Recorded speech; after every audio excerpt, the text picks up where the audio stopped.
പല ആഗോള പ്രതിരോധ പഠനങ്ങളും പറയുന്നത് ഇനി ഇന്ത്യ ചൈന തമ്മിൽ ഒരു യുദ്ധം ഉണ്ടായിക്കഴിഞ്ഞാൽ ചൈന തോൽക്കാനാണ് സാധ്യത എന്നാണ്. ഇതൊരു പുതിയ ഇന്ത്യയാണ്. ആഗോള ശക്തികൾക്ക് മുന്നിൽ തലയുയർത്തി നിൽക്കുന്ന, ശത്രുക്കളുടെ നെഞ്ചിലേക്ക് കയറി അടിക്കുന്ന ഇന്ത്യ. ജവഹർലാൽ നെഹ്റുവിന് ശേഷം ഇന്ത്യയിൽ ഏറ്റവും കൂടുതൽ കാലം തുടർച്ചയായി പ്രധാനമന്ത്രി പദവിയിലിരിക്കുന്ന റെക്കോർഡ് നരേന്ദ്രമോദി സ്വന്തമാക്കുമ്പോൾ രാജ്യം സാക്ഷ്യം വഹിക്കുന്നത് സമാനതകളില്ലാത്ത ഒരു കുതിപ്പിനാണ്. പക്ഷേ നിങ്ങളെ അത്ഭുതപ്പെടുത്തുന്ന ഒരു കാര്യം എന്താണെന്നറിയാമോ?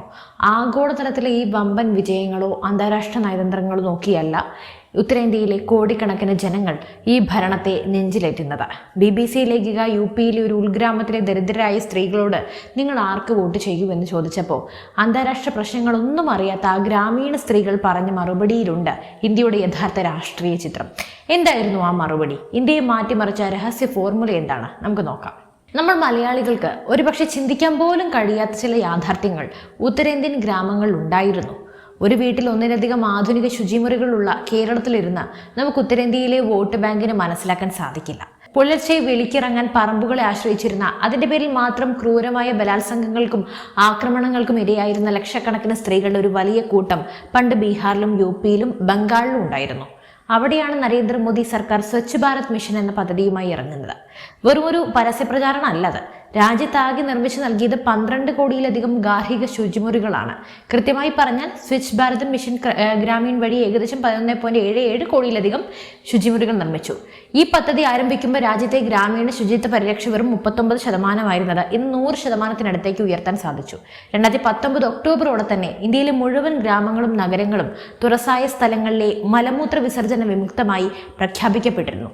ഇതിനു പുറമെ ലക്ഷക്കണക്കിന് കമ്മ്യൂണിറ്റി ടോയ്ലറ്റുകളും പൊതു ശുചിമുറികളും നഗരത്തിൽ സ്ഥാപിച്ചിട്ടുമുണ്ട്. അതുപോലെ തന്നെയായിരുന്നു ഇന്ധനത്തിന്റെയും കാര്യം. വിറകടുപ്പിൽ നിന്നും ചാണകവരടികളിൽ നിന്നും ഉയർന്ന കടുത്ത പുകയിൽ ശ്വാസം മുട്ടി ജീവിച്ച ഗ്രാമീണ സ്ത്രീകൾക്ക് മുന്നിലേക്കാണ് പ്രധാനമന്ത്രി ഉജ്ജ്വൽ യോജന എത്തിയത്. ദാരിദ്ര്യരേഖയ്ക്ക് താഴെയുള്ള കുടുംബങ്ങളിലെ സ്ത്രീകളുടെ പേരിൽ മാത്രം 10.55 കോടിയിലധികം സൗജന്യ പാചകവാതക കണക്ഷനുകളാണ് സർക്കാർ വിതരണം ചെയ്തത്. 2014 രാജ്യത്താകെ 14.52 കോടി LPG കണക്ഷനുകൾ മാത്രം ഉണ്ടായിരുന്ന സ്ഥാനത്ത് ഇന്നത് 33%. അതായത് അവിശ്വസനീയമായ വളർച്ച. നമ്മുടെ അയൽപ്പക്കങ്ങളിലേക്ക് ഒന്ന് നോക്കൂ. പാകിസ്ഥാനും അഫ്ഗാനിസ്ഥാനും നേപ്പാളും ശ്രീലങ്കയും ബംഗ്ലാദേശും ഒക്കെ സാമ്പത്തികമായി തകർന്നടിഞ്ഞ് രാഷ്ട്രീയ അസ്ഥിരതയിൽ മുങ്ങി കുത്തുവാളയെടുത്ത് നിൽക്കുമ്പോഴാണ് ഭാരതത്തിന്റെ അശ്വമേധം എന്ന് ഓർക്കണം. 2014 മോദി സർക്കാർ അധികാരമേൽക്കുമ്പോൾ ഇന്ത്യയുടെ GDP വെറും $2 ട്രില്യൺ ആയിരുന്നു. ലോകത്തെ 10ാമത്തെ വലിയ സമ്പദ് വ്യവസ്ഥ. എന്നാൽ ഇന്ന് 12 വർഷത്തെ ശക്തമായ നയങ്ങളിലൂടെ ഇന്ത്യയുടെ GDP $4 ട്രില്യൺ കടന്ന് കുതിക്കുന്നു. ഏതാണ്ട് ഇരട്ടിയോളം വളർച്ച. UK, ഫ്രാൻസ്, ഇറ്റലി തുടങ്ങിയ വൻ ശക്തികളെ പോലും പിന്നിലാക്കി ലോകത്തിലെ ഏറ്റവും വലിയ 5ാമത്തെ സമ്പദ് വ്യവസ്ഥയായി ഇന്ത്യ മാറി. വാങ്ങൽ ശേഷിയിലൂടെ അടിസ്ഥാനത്തിൽ നമ്മൾ ഇന്ന് ലോകത്തെ 3ാമതുമാണ്. IMF അടക്കമുള്ള രാജ്യാന്തര ഏജൻസികളുടെ കണക്കനുസരിച്ച് ലോകത്തെ ഏറ്റവും വേഗത്തിൽ വളരുന്ന സമ്പദ് വ്യവസ്ഥയും ഇന്ത്യയാണ്. നിർമ്മല സീതാരാമന്റെ കർശനമായ സാമ്പത്തിക അച്ചടക്കവും ഗതാഗത മന്ത്രി നിതിൻ ഗഡ്കരിയുടെ നേതൃത്വത്തിൽ നടക്കുന്ന ലോകോത്തര ഹൈവേകളുടെയും റെയിൽവേ ശൃംഖലകളുടെയും നിർമ്മാണവും ഇതിനാക്കം കൂട്ടി. വന്ദേ ഭാരത് ട്രെയിനുകളും അത്യാധുനിക തുറമുഖങ്ങളും രാജ്യത്തിന്റെ വ്യവസായ വളർച്ചയ്ക്ക് പുതിയ ഇന്ധനമായി മാറി. UK, യൂറോപ്യൻ യൂണിയൻ എന്നിവരുമായി ഒപ്പുവെച്ച തന്ത്രപ്രധാനമായ സ്വതന്ത്ര വ്യാപാര കരാറുകൾ ഇന്ത്യൻ കയറ്റുമതി മേഖലയ്ക്ക് പുതിയ വാതിലുകളാണ് തുറന്നിരിക്കുന്നത്. ഇന്ത്യയുടെ അടുത്ത ലക്ഷ്യം GDP $5 ട്രില്യൺ എത്തിച്ച് ലോകത്തെ 3ാമത്തെ വലിയ സാമ്പത്തിക ശക്തിയാകുക എന്നതാണ്. ഇന്ത്യയുടെ വളർച്ചയ്ക്ക് പിന്നിലെ മറ്റൊരു പ്രധാനപ്പെട്ട ആയുധം ഡിജിറ്റൽ ഇന്ത്യ പദ്ധതിയാണ്. ലോകത്തിലെ തന്നെ ഏറ്റവും വലിയ, ഏറ്റവും സുരക്ഷിതമായ ഡിജിറ്റൽ പണമിടപാട് ശൃംഖലയായി ഇന്ന് ഇന്ത്യ മാറിക്കഴിഞ്ഞു. വികസിത രാജ്യങ്ങൾ പോലും അത്ഭുതത്തോടെയാണ് ഇന്ത്യയുടെ UPI സംവിധാനത്തെ നോക്കിക്കാണുന്നത്. പ്രധാനമന്ത്രി ജൻധൻ യോജനയിലൂടെ കോടിക്കണക്കിന് സാധാരണക്കാർക്കാണ് ബാങ്ക് അക്കൗണ്ടുകൾ ലഭ്യമാക്കിയത്. ജൻധൻ ആധാർ മൊബൈൽ അഥവാ ജാമിലൂടെ സബ്സിഡികൾ നേരിട്ട് ഗുണഭോക്താക്കളുടെ അക്കൗണ്ടുകളിലേക്ക് എത്തിക്കാൻ കഴിഞ്ഞു. പണ്ട് വൻതോതിൽ നടന്നിരുന്ന നികുതി ചോർച്ചയും കള്ളപ്പണത്തിന്റെ സ്വാധീനവും അഴിമതിയും തടയാൻ ഇതിലൂടെ സാധിച്ചു. ഒരു രാജ്യം ഒരു നികുതി എന്ന ലക്ഷ്യത്തോടെ നടപ്പിലാക്കിയ GST ആഭ്യന്തര വ്യാപാരം സുഗമമാക്കുകയും രാജ്യത്തിന്റെ നികുതി വരുമാനം റെക്കോർഡ് വേഗത്തിൽ വർദ്ധിപ്പിക്കുകയും ചെയ്തു. നോട്ട് നിരോധനവും കോവിഡ് പ്രതിസന്ധിയും പോലെയുള്ള വലിയ വെല്ലുവിളികൾ നേരിട്ടിട്ടും വിപണി അതിവേഗം തിരിച്ചു വന്നത് ഈ ഡിജിറ്റൽ അടിത്തറയുടെ കരുത്തിലാണ്. ടൈംസ് ഓഫ് ഇന്ത്യ അടക്കമുള്ള ദേശീയ മാധ്യമങ്ങൾ വിലയിരുത്തുന്നത് സാമ്പത്തിക കുതിപ്പിനേക്കാൾ മോദി സർക്കാരിന്റെ ഏറ്റവും വലിയ നേട്ടം രാജ്യത്തിന്റെ ആഭ്യന്തര സുരക്ഷയും ക്രമസമാധാന പാലനവുമാണ് എന്നാണ്.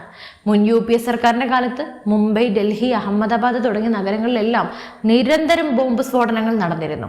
പാർലമെന്റ് വരെ ആക്രമിക്കപ്പെട്ടു. അന്ന് രാജ്യം സ്വീകരിച്ചിരുന്നത് നയതന്ത്രപരമായ സംയമനമായിരുന്നു. എന്നാൽ അമിത്ഷാ ആഭ്യന്തര മന്ത്രാലയത്തിന്റെ തലപ്പത്തെത്തിയതോടെ നയം അങ്ങട് മാറി.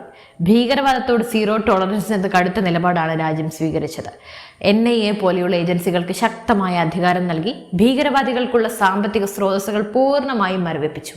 രാജ്യവിരുദ്ധ പ്രവർത്തനങ്ങൾ തടയാൻ 2022 സെപ്റ്റംബറിൽ പോപ്പുലർ ഫ്രണ്ട് ഓഫ് ഇന്ത്യയെ നിരോധിക്കുകയും ഓപ്പറേഷൻ ഒക്ടോപ്പസ് വഴി അവരുടെ താവളങ്ങൾ തകർക്കുകയും ചെയ്തു. ഒരു കാലത്ത് മുൻ പ്രധാനമന്ത്രി ഡോക്ടർ മൻമോഹൻ സിംഗ് ഇന്ത്യയുടെ ഏറ്റവും വലിയ ആഭ്യന്തര സുരക്ഷാ ഭീഷണിയായി പ്രഖ്യാപിച്ച നക്സലിസം ഇന്ന് ഇന്ത്യയിൽ നിന്നും പൂർണ്ണമായി എന്നോണം തുടച്ചു നീക്കപ്പെട്ടു. അതുപോലെ തന്നെയായിരുന്നു 2019 ഓഗസ്റ്റിൽ ജമ്മു കശ്മീരിന് പ്രത്യേക പദവി നൽകിയിരുന്ന ആർട്ടിക്കിൾ 370 റദ്ദാക്കിയ ചരിത്രപരമായ തീരുമാനം. ഇത് കശ്മീരിലെ വിഘടനവാദ പ്രസ്ഥാനങ്ങൾക്കും കല്ലേർ സമരങ്ങൾക്കും അന്ത്യം കുറിച്ചു. ഇന്ന് കാശ്മീരിൽ ഭീകരവാദവും ഇല്ല, മറിച്ച് ടൂറിസവും വികസനവുമാണ് ചർച്ച ചെയ്യപ്പെടുന്നത്. ദേശീയ സുരക്ഷാ ഉപദേഷ്ടാവ് അജിത് ഡോവലിന്റെ നേതൃത്വത്തിലുള്ള ഇന്റലിജൻസ് സംവിധാനം ഇന്ന് ലോകത്തെ വിറപ്പിക്കുന്ന ഒന്നായി വളർന്നു കഴിഞ്ഞു. പ്രതിരോധ മന്ത്രി രാജ്നാഥ് സിംഗിന്റെ കീഴിൽ make in India, Atmanirbhar Bharat എന്നീ പദ്ധതികളിലൂടെ പ്രതിരോധ മേഖലയിൽ ഇന്ത്യ കൈവരിച്ച മുന്നേറ്റം ചരിത്രപരമാണ്. ഇന്ത്യ സ്വന്തമായി നിർമ്മിച്ച ആദ്യ വിമാനവാഹിനി കപ്പലായ INS വിക്രാന്ത് 2022 നാവികസേനയുടെ ഭാഗമായി. തദ്ദേശീയമായി വികസിപ്പിച്ച INS അരിഹന്ത്, INS അരിഘാത് തുടങ്ങിയ ആണവോർജ അന്തർവാഹിനികൾ ഇന്ത്യയുടെ തന്ത്രപരമായ പ്രതിരോധ ശേഷിയാണ് വർദ്ധിപ്പിച്ചത്. കൽവരി ക്ലാസ് വിഭാഗത്തിൽപ്പെട്ട അത്യാധുനിക അന്തർവാഹിനികൾ നാവികസേനയിൽ ഉൾപ്പെടുത്തി പ്രതിരോധം ശക്തമാക്കി. അറബിക്കടലിലും ഏദൻ ഉൾക്കടലിലും അന്താരാഷ്ട്ര കപ്പലുകളെ കടൽക്കൊള്ളക്കാരിൽ നിന്നും ഹൂത്തി വിമതരിൽ നിന്നും സംരക്ഷിക്കാൻ ഇന്ന് ഇന്ത്യൻ നാവികസേനയ്ക്ക് സാധിക്കുന്നുണ്ട്. ലോകത്തിലെ ഏറ്റവും വേഗതയേറിയ ശബ്ദാതിവേഗ ക്രൂയിസ് മിസൈലായ ബ്രഹ്മോസ് ഇന്ന് ഇന്ത്യ, ഫിലിപ്പീൻസ്, വിയറ്റ്നാം, ഇന്തോനേഷ്യ തുടങ്ങിയ രാജ്യങ്ങളിലേക്ക് കയറ്റുമതി ചെയ്യുന്നു. സ്വന്തമായി നിർമ്മിച്ച തേജസ് യുദ്ധവിമാനങ്ങൾ, ആകാശ് മിസൈൽ സംവിധാനങ്ങൾ, ഉയർന്ന മലനിരകളിൽ യുദ്ധം ചെയ്യാൻ ശേഷിയുള്ള പ്രചണ്ഡ് ഹെലികോപ്റ്ററുകൾ എന്നിവയിലൂടെ ഇന്ത്യ പ്രതിരോധ കയറ്റുമതിയിൽ റെക്കോർഡ് നേട്ടമാണ് സ്വന്തമാക്കിയത്. ഇതിനെല്ലാം പുറമെ ഫ്രാൻസിൽ നിന്നും റഫേൽ യുദ്ധവിമാനങ്ങളും റഷ്യയിൽ നിന്ന് S-400 വാങ്ങി വ്യോമസേനയെ അജേയമാക്കി മാറ്റി. ഇന്ത്യയുടെ ഈ ആഭ്യന്തര സുരക്ഷാ പ്രതിരോധ മുന്നേറ്റങ്ങൾ വെറും ഒരു സൈനിക ശക്തിയിൽ മാത്രം ഒതുങ്ങുന്നില്ല. ആഗോള നയതന്ത്ര രംഗത്തും രാജ്യം ഇന്ന് വികസിത രാജ്യങ്ങൾക്കൊപ്പം ഒപ്പത്തിനൊപ്പം നിൽക്കുന്നു. ക്വാഡ് സഖ്യത്തിലും ബ്രിക്സ് കൂട്ടായ്മയിലും ഇന്ത്യ ഇന്ന് വഹിക്കുന്ന പങ്കും ആഗോള വ്യാപാരത്തിൽ രൂപയുടെ സ്വാധീനം വർദ്ധിപ്പിക്കാൻ നടത്തുന്ന ശ്രമങ്ങളും ഇതിനുദാഹരണമാണ്. ഇതോടൊപ്പം തന്നെ ചേർത്ത് വായിക്കേണ്ടതാണ് ഇന്ത്യയുടെ ബഹിരാകാശ ഗവേഷണ രംഗത്തെ കുതിപ്പും. ISRO ഇന്ന് ലോകത്തിലെ ഏറ്റവും ചിലവ് കുറഞ്ഞതും എന്നാൽ ഏറ്റവും കൃത്യതയുള്ളതുമായ ഉപഗ്രഹ വിക്ഷേപണ കേന്ദ്രമായി മാറിക്കഴിഞ്ഞത്. വിദേശ രാജ്യങ്ങൾ തങ്ങളുടെ ഉപഗ്രഹങ്ങൾ വിക്ഷേപിക്കാൻ ഇന്ന് ക്യൂ നിൽക്കുന്നത് ഇന്ത്യയുടെ പക്കലാണ്.